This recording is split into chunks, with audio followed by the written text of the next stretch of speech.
Hello. Today's guest is someone who could only be described as a compulsive creative, a lover of nature, and in her words, the freak in the room, someone who has always sensed there was something more even before she had the language for it.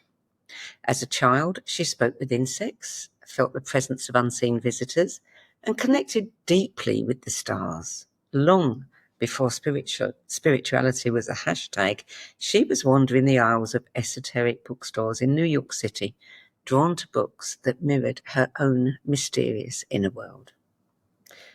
Through a life that's taken her from high-level advertising executive to becoming the world's first chief consciousness officer, Lynnda Pollio has remained deeply committed to elevating human consciousness.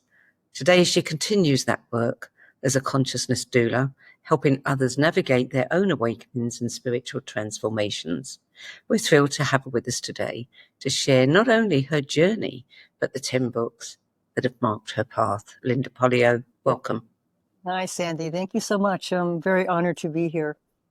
So tell us, life must have been a little bit unusual for you as a child, having all of this openness to everything and others not. Tell us a little bit about that. Yeah, I'm probably not unusual for a lot of your audience who probably had these experiences when they were young, but I was a very connected child. I was always having experiences with beings that came into my room and being told it was my imagination and communicating with insects, and I was highly creative, and I was just kind of, I think, loosely tethered to the planet when I was a kid. Everything was magical and mystical to me, but it got crushed out of me because I was told it was my imagination. I was told I had to kind of fit into the world as it was. So, as I got older, I just sort of left it behind. At least I tried to, but I think these things never really leave you. You sort of put them aside until something activates them again. And so, I was an unusual child, and most of it I had to hide. And an avid reader. So tell us, of all the books you've read in your life, and, we all read a lot of books, how were you able, what criteria did you use to distill your list down to just 10 books? Yeah, it's hard, but I think it was really about the energetic imprint they made on me. And most of them represented a point in time that I was having some kind of personal transformation. And that book literally, in one case, fell in front of my feet or just appeared to me or really spoke to me. But I've read many spiritual books over the years, but these are the 10 that I think were at sort of certain turning points in my life that helped me navigate that turning point. Which is just what we want, those ones that stand out because they did just that. They changed your life. Uh-huh. They definitely changed my life. They pointed So, my life in the direction that I felt I should be going. yeah. So you're starting it with a children's piece of fiction, Slappy the Duck by Gwen Cooper, 1970. What is it about this book that earned its place on your list? Well, I think as a child, because it's really a child's book, I think as a child, I resonated with the confusion and the lack of feeling like he belonged. It's a book about a duck who doesn't feel like he's a duck and doesn't understand why other people don't understand why he doesn't feel like he's a duck. And he goes out on a journey, searching for what he thinks he wants to be. And he leaves his family. He leaves his sisters who are off to quacking school because he decides he doesn't need quacking school because he's not a duck. And he goes off looking for himself. And as a child, I did not fit in. So I often went looking for myself in the woods that I lived around. And he goes off and goes in the woods. And over the course of the book, he finds 3 people that he thinks he wants to be or thinks that he is. And each of these people disappoint him. And at the end of the story, he ends up wanting to go back home. He has become wiser and more experienced and more knowing of why he did not want to be a duck. And he thought he wanted to be what he called a pussin. but he goes back home knowing that although he is a duck, he is different from the rest of his family, but he wants to be part of his family. He wants to be part of the of being a duck. And I think as I was a child, I felt the same way. I was always looking outside of where I was because I felt like a mockingbird that had been dropped in some other bird's nest. And I had a real relationship with Slappy as to how he felt about how he was put into his family. And I knew it'd be a journey. Interesting that he met three people. I mean, it's not like he wanted to be an elephant or a tiger or something, that he wanted to be a human being. But then Yes. he really embraced duckdom. He embraced that what he believed the person would be was not what he had imagined, and that they had as many foibles and issues as he had as a duck. So he realized that there was no escaping the problems and the issues of being a duck. They just took different forms. So he was happy with being a duck after that. Hence that famous saying, you know, if it looks like a duck and quacks like a duck, it is a duck. Exactly. But And obviously a conscious duck. he was more conscious at the end of his journey and more content with himself, Yeah. with being a duck. And I think that's what I was searching for as a child. I wanted contentment for who I was. Oh, it's a shame it's not more, you know, I haven't heard of it because I think it's a wonderful parable. It's a wonderful, at one point in my life, I wanted to kind of republish it and sort of maybe update it a little bit because it is a wonderful book, not just for children, but for adults about their own sense of self-awareness and their own sense of self-identity and how it's always in you. You may have to go journeying, but it was always there. You just have to find it within you. Yeah. Yeah. Well, book number 2 is quite different. Bringers of the Dawn, Teachings from the Yes. Pleiadians by Barbara Marciniak, published in 1992. And you say that this was a true awakening for you. Yes, because like I said, as a child, I was having the word for it, interactions with beings that would come into my room at night. I don't know who they were, but some of them scared me. Some of them just I was curious about, but I was told it was my imagination and that I was dreaming. So, and I would have interactions. So I had never heard about channeling. I didn't know anything about that world. So when her book came out, I think I read it when it first came out. It was awakening that I wasn't the only one having these experiences, and that whether or not it was true, at least it was something that I could look at that had a relation to the experiences that I was having. So it made me feel less like a freak in the room. It made me feel more like maybe there's other freaks in the room. So it gave me a sense of security. And I read that book many times when it first came out because there really weren't that many books like that. That talked about channeling in that way. And, you know, I had to accept the fact that this was happening to me. And that was also a very hard thing because there was no one back in those times that talked about this. And I certainly couldn't be speaking about it to my family. So I went through a lot of channeling books at that point, but that was the first one that kind of woke me up to the fact that, oh, there are other people that are having these experiences and maybe there's something to it. Mm. Book 3 is To Be Healed by the Earth by Warren Grossman, published in 1999. This book has never appeared on the lists before.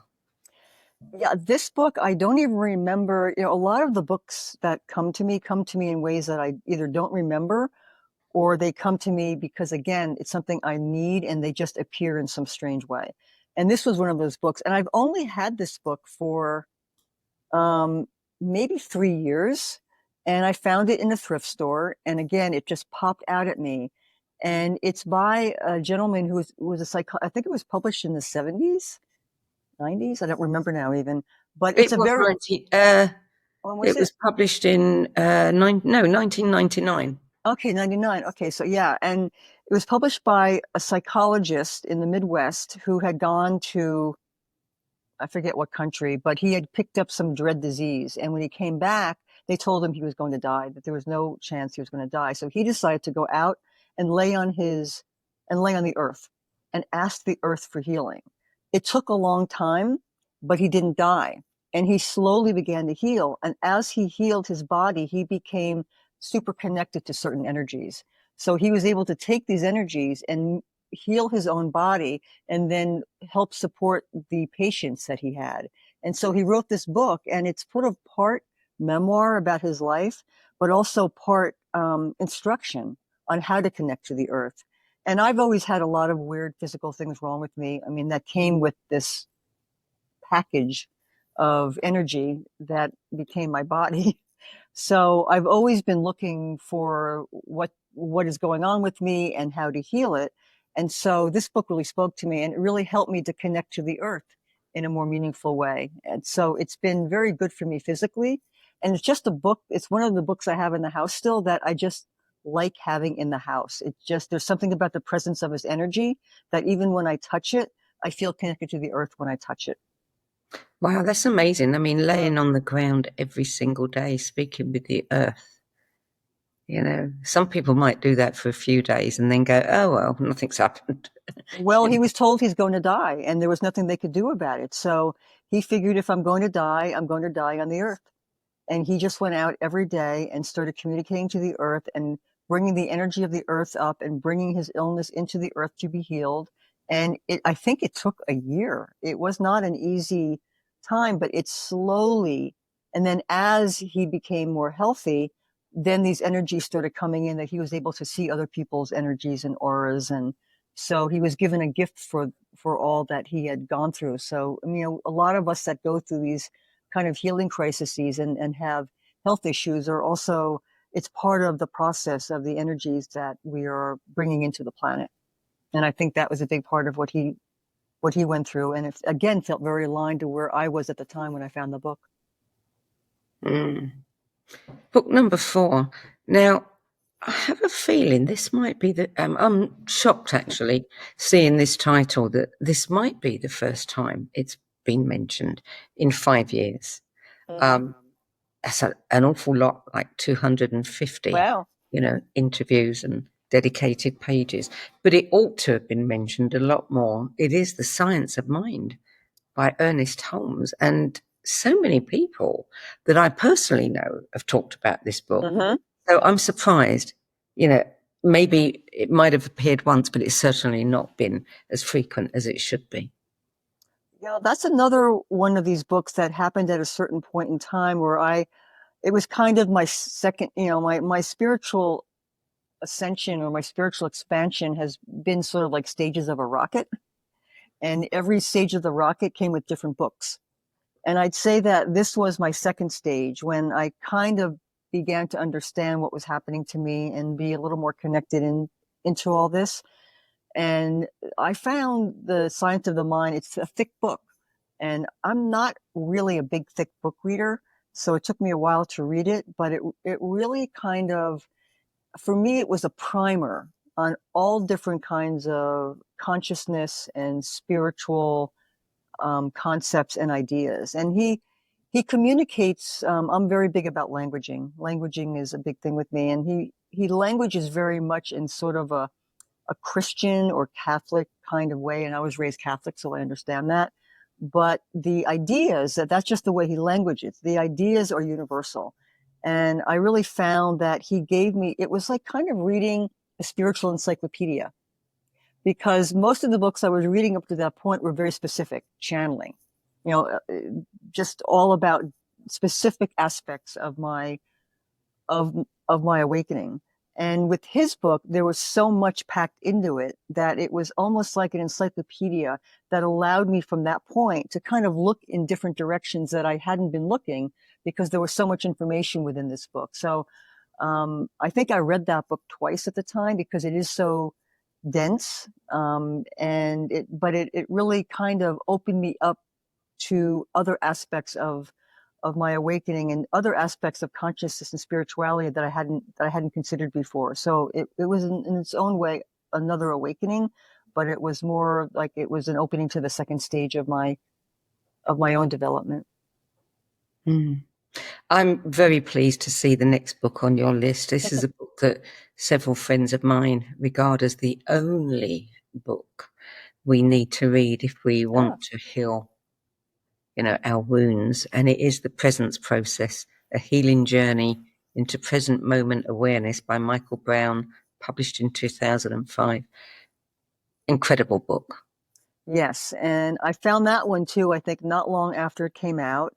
And presence has always been a little bit of a problem for me because I'm always kind of half out my body all the time.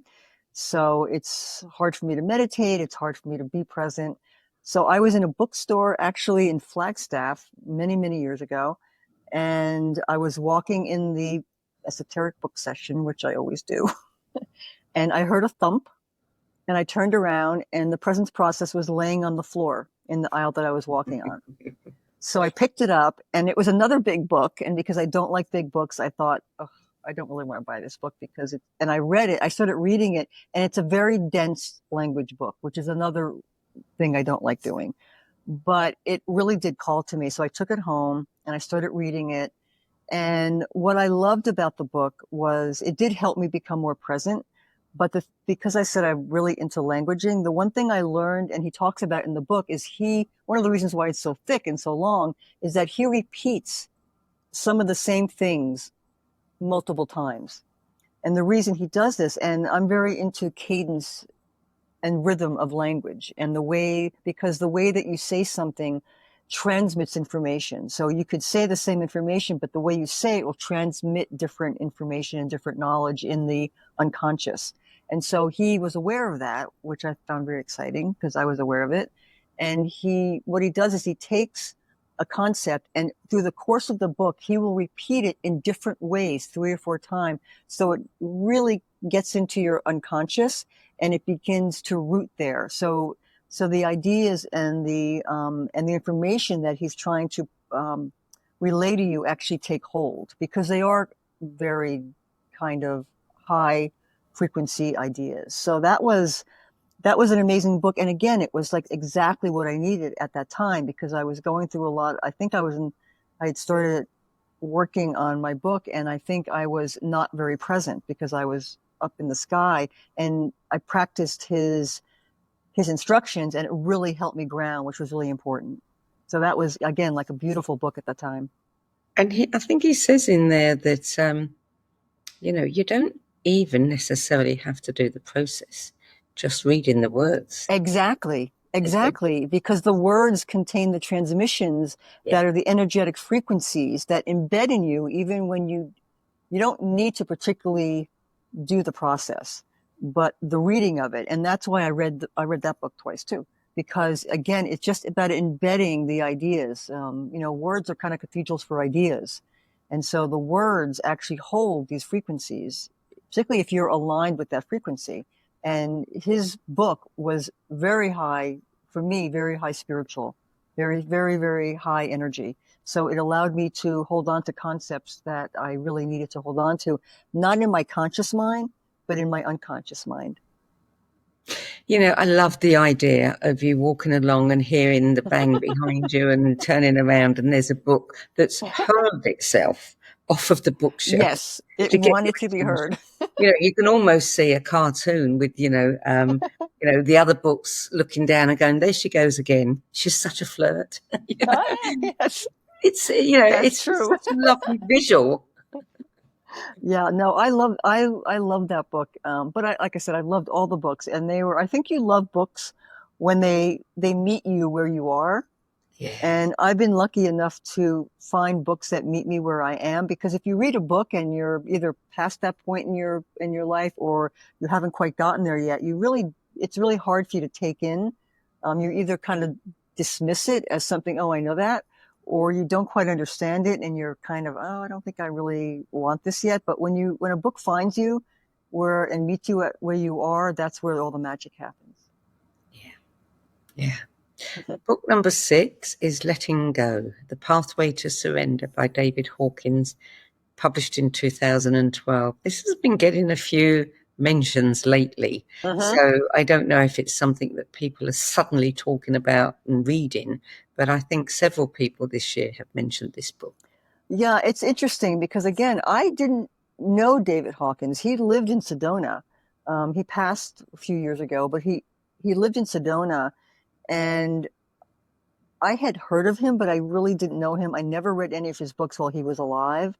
And this is another one that I actually bought this book because someone told me about it. And again, it was when I had moved to Sedona. I had left behind New York. I lived in New York for my entire adult life. And even though I'd been traveling to Sedona back and forth for 25 years, we came here during the pandemic as the pandemic was starting in March of 2020. And I left behind everything. I gave away 90% of everything I owned, and I came here with 4 suitcases as the pandemic started and sat in a casita for 9 months. So I had to let go of a lot. And someone told me about this book, and I had a hard time letting go of everything. And so I started reading this book. And what I loved about this book was that he not only gave you kind of permission to let go and surrender to things, but he gives you, again, instructions and exercises on how to do that. And saying you're going to let go and actually letting go are two different things. And we can let go with the mind, but it's really more of an energetic letting go that has to happen. And that I have a very strong mind, and my mind doesn't like to let go of things. It'll tell me I'm letting go, but then it's not really letting go. So I think reading this book, and you could feel what a wonderful human being he was in the energy of how his words are. So being able to take me at a very sort of fragile time that I was and help me let go while feeling that he was very kind in his life, because I could feel that in the languaging that he wrote. It kind of supported me. And when you're about to surrender and let go, it's really nice to feel a little bit of support, even if it's not from someone you know or who's even alive. But the book kind of did that for me. And this book I still keep next to my bed. And every once in a while, I just open it up when I'm feeling a little scared about the world or my life. I just open it up and I see what wants to reveal itself, because I think we as a species right now are going through a time of letting go and surrendering.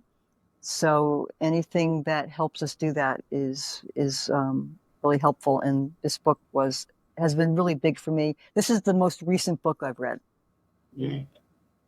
Book number 7, The 4 Agreements, A Practical Guide to Personal Freedom by Don Miguel Ruiz, published in 1997. And this is a staple of our top 10 list. I'm sure. Always in the top 10, and for good reason. Yeah, it is a primer on being human. Yeah. And I think particularly for those that somehow don't always feel so human, it helps us connect. Being impeccable, I'm all about having as much integrity as you possibly can. And that's not just about being honest, but it's about showing up as who you are and not bringing a mask to the game. And, his 4 agreements, no assumptions and no judgments. And these are primers on being human. And if we could all they're very hard to follow because it's really hard not to have judgment. And it's easier for me, I think, to be impeccable. But, some of his 4 agreements are very hard to maintain. Again, they're really good in concept, but the practice of them is not easy. But if we all kind of work towards that, we're going to make life much better than it's been. And I think that's why his book is so important. And I think really of all the books, I think that is one that everyone should read because it connects our consciousness and our spirituality to our humanity. Yeah. When the kids leave for school and mum's telling them, check your pockets. Have you done this? Have you done that? Have you got this? Have you got that? Those 4 rules of agreement should also be part of what is being taught to the children. It is just an instruction. It is a daily instruction to, are you doing these 4 things? Yeah. And not just for other people, but for yourself. I think that book is brilliant. And even just those 4 lines is something that I used to have. I don't have it now because it was in New York, but I used to have those 4 agreements taped to my mirror in my bathroom, so that every morning when I got up, I could just look at them and remember this is who I'm supposed to be. I may not be that all the time, but this is my North Star. Yeah. So book number 8 is a very strange book, very short book, The Language of Space by Dr. John W. Weilgart, published in 1974. I don't know if I pronounced his name correct. I don't know how to pronounce his name either. I found this again, and this is a book I found probably about a year and a half ago. I think it was right before I started with my frequency art, and I was in a thrift store, and it was there. And there were 2 books. I had 2 books from him. One of them was about symbols and what symbols mean. And I actually gave that book to an artist friend of mine who's a symbolist. But this book, it's called The Language of Space. And it's not that small a book. It's actually a pretty large book. And he has created a universal language that he wanted to be used. And it's all symbolism. It's all like I would consider it light language. I think it was the precursor to light language. Really? Because if you look at inside the book, the language is very light language-ish. And I haven't even had time or energy. The energy of it is so expanded that I haven't read the whole book. But it's another one I always keep in the house, and I just open it up and look at it because there's something about the language when looking at it. It's again not about the words. It's about. So there's no interpretation. Well, he does interpret it, but I haven't studied it. It is something that an academic who's a linguist might want to study, but that's not me. So I just use it as an energetic code. It's almost like a Morse code, but there's a lot of symbols attached to it. And I use it as a way of expanding my consciousness into other realms of communication, because that's kind of what I do, is communicate into other realms and listen to other communications from other realms, bringing them in. So I found this book to be like one of the most fascinating books I've ever found. And I just, again, open it up and take in the information and read little bits at a time. But I can't even tell you why. It's just something that I have to have access to. And I think it's helping with the communication I'm getting when I'm painting. And it happened. I found it probably about 6 months before the art started coming to me. So I think it has something to do with that, because like I said, it was the beginning of a new stage in my life. Again, like every book kind of begins a new stage in my life. When I looked it up, it said that it's a short book. It has 54 pages, and it's not a concocted language. Wow. Well, maybe the version on Goodreads is a short book. This book is out of print. Not a concocted language. Yeah, this book is out of print. It's out of print. You can't get it. And so it's very it's a very unusual book. And that's why I like when I hold it, I'm getting all kinds of transmissions from it. Okay. So yeah, it's not in print anymore, and it's just found its way to me somehow. Well, I don't know who wrote this description on Goodreads, but it said that it's not a concocted language like Esperanto. It's a rediscovery of basic categories of human thought. Yes, that's expression. Yes, it's kind of, when you're looking at he explains what each symbol means, but I'm not going to study that. And I look at it as just a symbolism to the imagery. And there is definitely, there is a remembering. It's very universal feeling. You feel like if everyone could understand this, we would all be able to communicate telepathically to each other without having to actually use language and words. It's a remembering, but it's also, it's that kind of the thing that there is no time. Like, I think this is a remembering, but it's also something that we're going to be moving towards in the future. Fascinating. Yeah, it's a great book. Put it out there that a copy comes to me. Yeah, no, I'll keep it. Yeah, I've never seen it anywhere before. And it was in a thrift store. It was in a thrift store, and I'm in Sedona. So the fact that no one else picked this book up, again, it was meant for me to find it. Yeah. So book number 9 is really like the Four Agreements, and that it's always at the top of, alongside the Four Agreements on the top 10 of books that have been recommended over the past 5 years. And it is The Alchemist by Paulo Coelho, published in 1988. And again, it deserves to be in the top 10. Yeah, and it was, I didn't read it when it first came out. I really wasn't called to it. And I think when I finished the draft of my book, and I didn't know what I was doing. I mean, I channeled this book and I had no idea why I was doing this.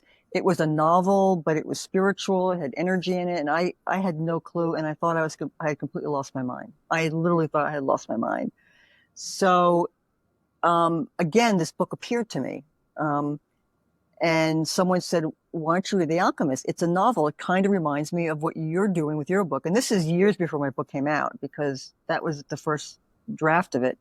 And so I read the book and I realized it kind of comforted me, because here he took what was a simple story, which is same as mine, a simple story, and he was able to embed energetic frequencies in this, so that as you are reading his very simple story, you are downloading transmissions that go beyond the words that he is that he has written down. Plus, he is providing these kind of universal life messages that are woven through the book that kind of affect everyone. So, I mean, you had the basic story, which could be any kind of story. And if that story had not had the universal life messages, and if that story had not held the frequencies, it wouldn't be the same book. But he was able to take these 3 threads, which is the story, universal life messages that we can all relate to, and certain energetic frequencies, and embed them and entwine them together. So the experience of reading the book, one, depends on your level of consciousness and where you're at, because you could just read this as a basic story. But you can also read this as a story that has messages that you can relate to, that make you feel connected to the characters. And then you can also relate to it as, if you connect into energetic frequencies, you can resonate with the frequencies that are part of this, and you can really get the full transmission that I think the book meant to bring into the world. So that was a powerful book for me at the time, because of where I was in my life. Book number 10, Unveiled Mysteries by Godfrey Ray King and Guy Warren Ballard. Book 1 of 24. Yes. About Saint Germain. It was about Saint Germain. And I had another book by him that I lent to someone, and now I don't know where it is, but it's somewhere. But it's where it's supposed to be, so it doesn't matter.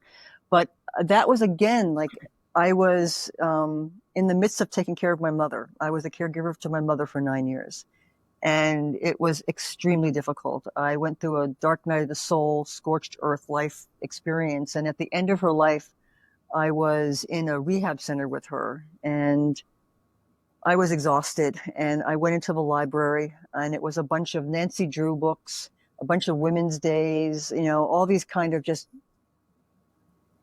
middle of the road kind of books. And sitting there was that book, which did not fit into any other book that was there. So it was, at that point, I was kind of like a starved animal, because I needed some kind of energetic spiritual connection, because I was in the deep dark of the medical system. So I took the book off the shelf and I started reading it, and it felt like coming home.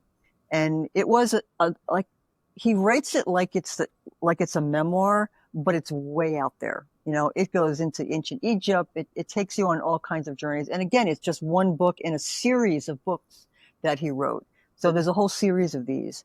but it comforted me because I needed to go into that internal place where he took me and into this magic that he took me into.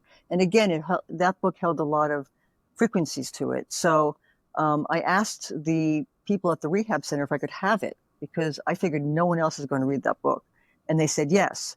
So I took it home with me, and it's and I read the whole thing, and it helped me through that last stage of my mother's life when I had been so immersed in the 3D world of needing to do things and take care of things. And it took me out of myself into this other place where I felt more like me. And it gave me a sense of connection to these unseen realms that I had kind of lost connection to because I was dealing with so many responsibilities.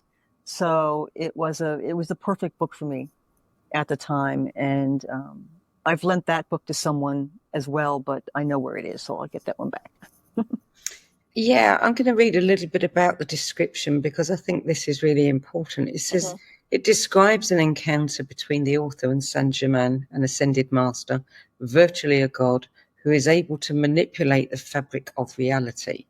The author, Guy Ballard, using the pen name Godfrey Ray King, describes a series of astral trips in time and space with Saint-Germain to lost civilizations in South America and the Sahara, as well as well-stocked bunkers of the ancients in the Grand Tetons, Yellowstone and Mount Shasta. The author and Saint-Germain revisit past lives as citizens of Atlantis and Mu and turn out to be relatives. And a final chapter mentions encounters with entities from Venus. Wow, what a book. I know. It's pretty out there, but there was something about it that I don't know. It just it helped in an odd way. It helped ground me, even though it's so out there. Yeah. But it actually helped ground me in myself while I was going through a time that did not feel like me. And it just was, and it was fascinating to read. It was an interesting, if you just take it as a novel, it was an interesting novel to read because it was like a travelogue. It took you all over the world to all these different places. And it was very, it's very visual. So when you're reading it, he takes you visually to where he's writing about. So that was a real kind of beautiful part of it as well. And it was really an amazing book for the time. And we don't know whether it was actually a novel or real. No, and I haven't really read his other books, so it would be interesting to read his other books and see, because I think it's a progression. Yeah. I think I had his first book, and that's the one I gave that to someone.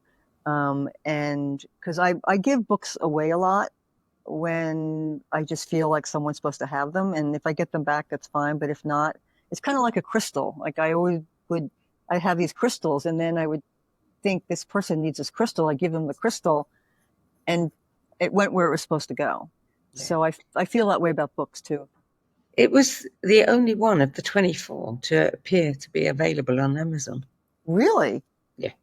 That's interesting. Yeah, unless they're listed under different, different titles or what. Yeah, I tend to. I've always found books. I've had other books too that also are kind of out of print. I've always found these kind of arcane, out of print books tend to find me. I've had other ones, but I don't remember what they were now because particularly early on when I was reading the channeling books, I would just find these old books that came out of nowhere and I'd read them. But at the time I just was reading them and then I'd give them to someone and I kind of lost track of them and I don't even remember what they were anymore. Yeah. But I love finding books that have kind of lost their way in the world and helping to bring those energies and those ideas back, even if it's just through me. Yeah. Yeah. Lost their way. That's a great term. Makes me think, now of the book, the bookshops and the libraries being an orphanage. Exactly. And these books are just waiting to find a new home. Exactly. And I think books are like that. they seek out the people Yes. that require, and you just have to keep open to it. And they seek out the people that will benefit from what they have to say. And like I said, I could have left that book laying on the floor, The Presence Process, because I didn't want to read it. It was just too much. But I knew I was supposed to read it. So I took up the challenge. And I think that's how books are too. We could say no, and it'll just move on to someone else. Well, that is your 10 best books. Let's talk a little bit about you and your own book. First of all, I have to ask you, the world's first chief consciousness officer for a global futurist marketing consultancy. Mm-hmm. What did that role entail? Well, I mean, I had been in advertising, running new business for ad agencies for a bunch of years. So I was a corporate person, even though I always was kind of the freak in the room, because I was always very energy conscious. But when I came to Sedona the first time in 1996, when I had all these kind of spiritual reawakenings from my childhood. So when I went back to New York, I could not go back into advertising the same way. And I really became immersed in consciousness and immersed in conscious business practices.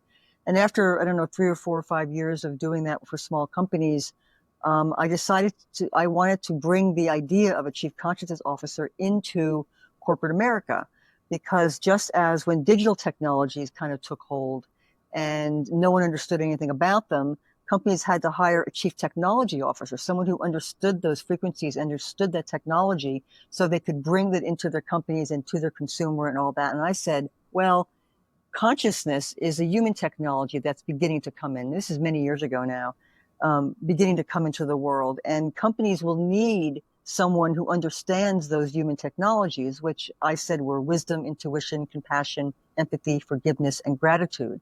And we'll need someone who understands those and how they can benefit not just the company, but all the constituents, the partners, the consumers, everyone. So that would be a chief consciousness officer. And so I tried to get an agency to hire me for probably 10 years. And no one quite understood. And then I found a futurist who had a global marketing company, and she agreed to hire me. I was doing new business as well, but it allowed me to bring these concepts that had been coming into me for probably 20 years at that point, into corporations. So I was able to meet with the CEOs and CMOs of Fortune 100 companies and educate them to what I saw as the global transformation that was coming, and why consciousness was going to be such an important part of this transformation, and how important it would be for companies to understand it and be able to navigate it from that perspective. But yeah, that's how that got started. And so I finally got to do it after 10 years, and stayed with it for about a couple of years, but then I moved on. So tell us a bit about your book, Trustingthe Currents. It's a really fascinating book. I've read it, and it stood out as something quite original. This was channeled, as you said before, completely channeled. It kind of came through you. Completely channeled. Do we know whether Addie May existed? Well, I mean, it started coming to me when I was involved in conscious business practices. I was working in New York, and I said I have channeled what I would consider high knowledge my entire life. It doesn't come in as a voice. It always came in as just a download of knowing something. And that's gone on forever. But this was an actual voice. And I was working on my computer one day, working on a project, and I heard this old Black Southern woman standing next to me. And her first words were, "It's not what happened to me that matters." And I had never heard a voice like that before. And so it kind of shook me a little bit. And then I allowed her to keep talking. And I probably wrote 2 or 3 paragraphs. And it became the first 2 or 3 paragraphs of her story. And then she left. And I was like, okay, that's kind of weird.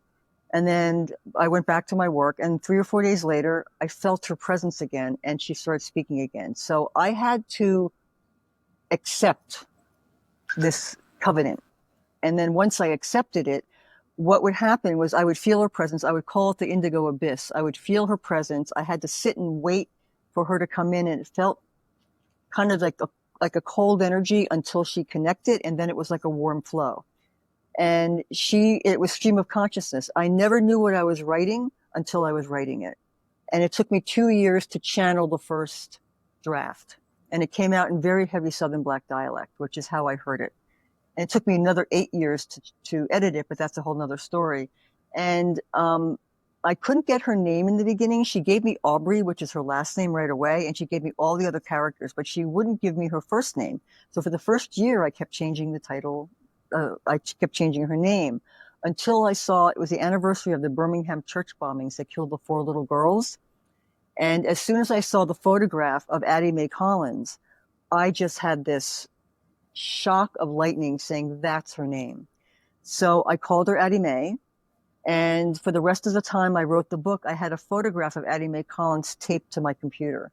So I don't feel like she was Addie Mae, because Addie Mae died when she was, I think, 11 or 12 years old.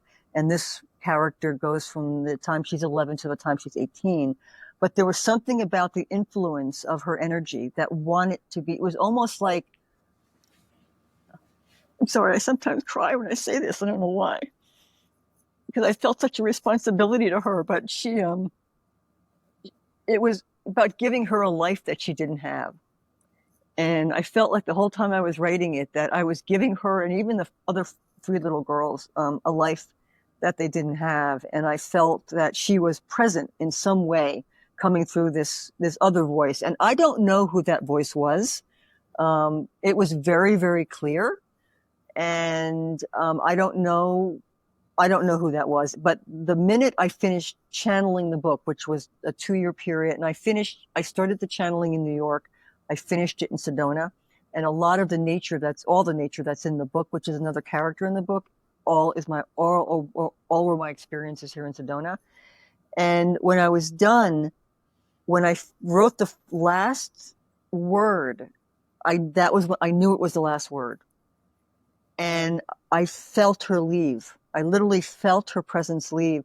And I never felt her the same again. I used to get her while I was editing it, and I was totally freaked out because it took me 8 years and I didn't know what I was doing, because she taught me how to write. Addie Mae taught me how to write. I was not a writer before I wrote this book. And while I was going through the editing, I would be afraid and I would hear her laughing at me. And when I was a child, I used to find baby birds that fell out of nests, and I would raise them until they flew away. And what they would do is, after a while, they would fly away and they wouldn't come to me. But if I called to them, they'd chirp. And I would feel that she was chirping. Like I would feel like her energy was letting me know she was there, but she never came back to me in the same way again. She moved on to wherever. So I don't know who she was. That was just my experience with her. And I've never had an experience with a voice like that since. It was a one-time thing, but I know we had some kind of contract. And I used to ask her all the time, why me? Because here I was, this middle-aged white woman from New York, writing about a young Southern girl. I knew it wasn't going to be accepted very much in the beginning, at least. And she always said that's why. First, to show what 2 women can accomplish when they share the same compassionate spirit, and also to celebrate our differences, that it's by coming together that we create the most beautiful things. So she really gave me a lot. She's probably been the most influential person in my life, even though she didn't really exist as a real life. Well, you write very, very beautifully, very engagingly. It's the sort of book that you really do want to keep reading.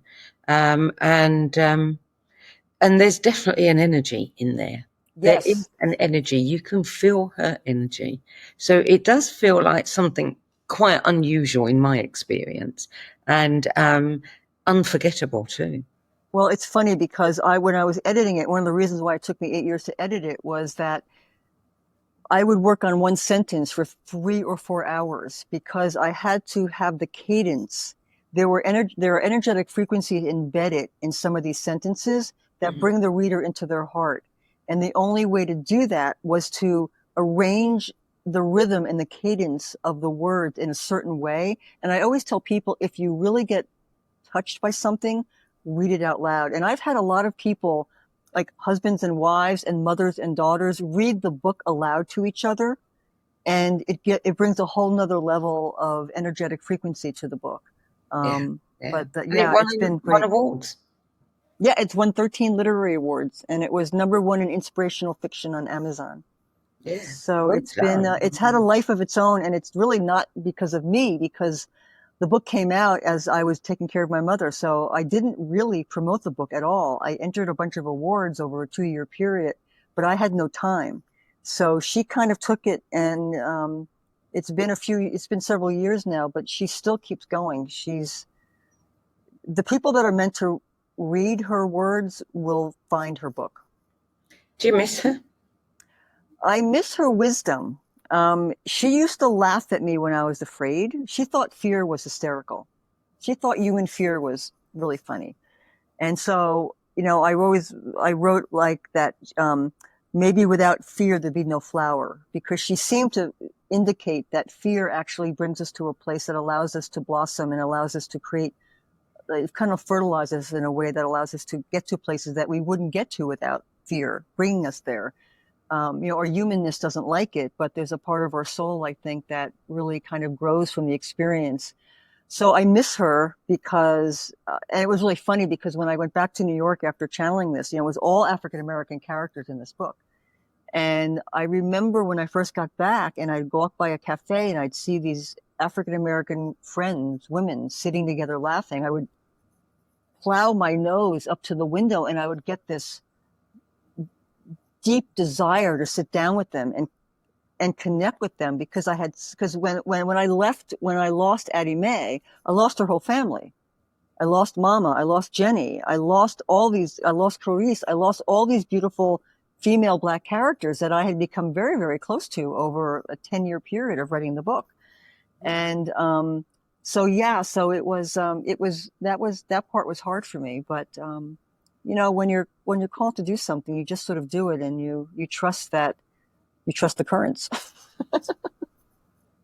Did you ever wonder whether Addie Mae was a former personality? Yes, Yes. I would have loved to know that. And it's funny because when I was writing it and people would say, well, where is this? I'd say, well, it's in the South. I said, where is it? And every time I would try to put in, Georgia or Mississippi, or she'd always have me take it out. And I didn't know why. And everyone kept saying, you're being too vague.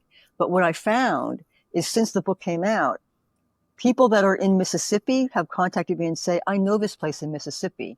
People in Georgia say, oh, this is the town that my grandmother was. So she wrote in a way that allows individuals to connect to her energy, to her experience as it's their own. And the same thing with the time. Like for me, the only thing that sets the tone for the time in the book is there is one sentence where she talks about a pig named Franklin who was going to feed a lot of hungry mouths. And so Franklin Roosevelt, so for me, that's why it was set in the late 30s, early 40s, was because Franklin Roosevelt was the one that opened up the ability for people to get access to money and to compassion. And so that was what that pig was going to do. But otherwise, I've had people think it's set in the 50s, set in the 60s, and it's fine with me, because she is connecting to each individual person who reads the book. And it's not up to me to tell them where it is. In fact, when I had Kirkus, which is a big book review company, when they reviewed the book, they compared it to Beloved and The Color Purple, and they said it was beautiful. They called it a memoir. Mm.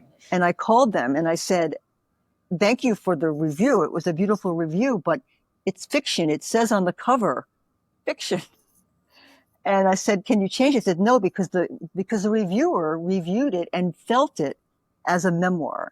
And yes, it has my story at the beginning of the end, the epilogue and the prologue, which tells me how the book came to me and then what I learned from the book. But because it's first person narrative, she read it as a memoir. So I love that everyone connects to this book in their own personal ways. Yeah, it's definitely one worth spending your money on.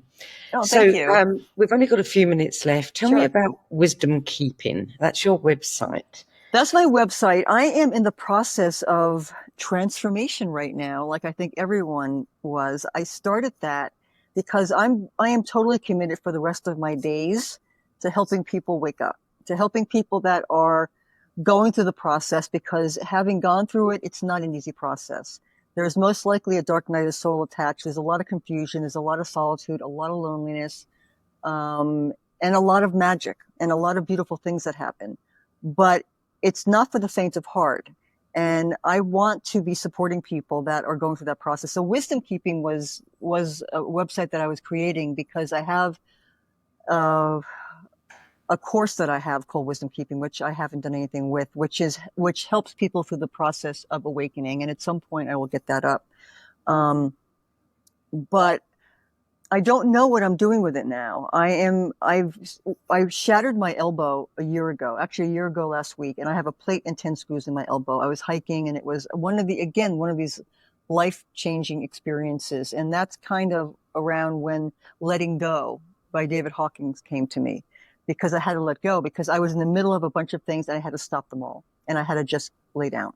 And within 6 weeks, as it started to heal, I started getting art coming through my hand. And I had wanted to be an artist as a child, but I never did anything about it, because just like my spirituality, I was told, you're not going to be an artist. You have to go to school and become something in the corporate world. And that was it. So I started drawing, and then I started doing art markers, and then I started doing paints. And so as this art has been coming through me, it has been bringing new light codes and new transmissions through that are not only in the process of transforming me, but I think transforming what I'm supposed to do. And Wisdom Keeping is, in my heart, the foundation for everything I will be doing for the rest of my life, which is helping people wake up, and not waking them up, because no one can do that. This is such an inside job. And one of the biggest struggles, I think, with the awakening process for most people is the solitude, because you go from having an outside external experience to all of a sudden being thrust into your internal world where you have no idea what's in there. And you get scared. And so everything I do from now on, which will be the course and the art and everything, is about helping people do that. How that is going to happen now, I am in transition. I want my art to be out there. I want my course to be out there, but I think I'm moving in a direction I don't quite know yet. And I am trusting the currents. And I think many, many people are in the same position. And I want anyone who's going through it, reach out to me, because we're all in this together right now. The world is going in one direction and we're going in another direction. And we have to help and support each other. That those of us that are aware of this process that's happening have to really support each other in any ways that we can. Yeah. So Wisdom Keeping is the kind of the foundation of everything I'm doing, because I'm very much about wisdom. And as an elder now, it's time for me to start giving back all the information and knowledge and the work that I've done in the world, so that maybe the people that are younger than me don't have to fall into the same holes or have the same struggles that I had to go through. So anything that I can do to help that's kind of what my future is. So Wisdom Keeping is part of it, but I'm not quite sure where it's going to go now. Okay. Well, final question. Sure.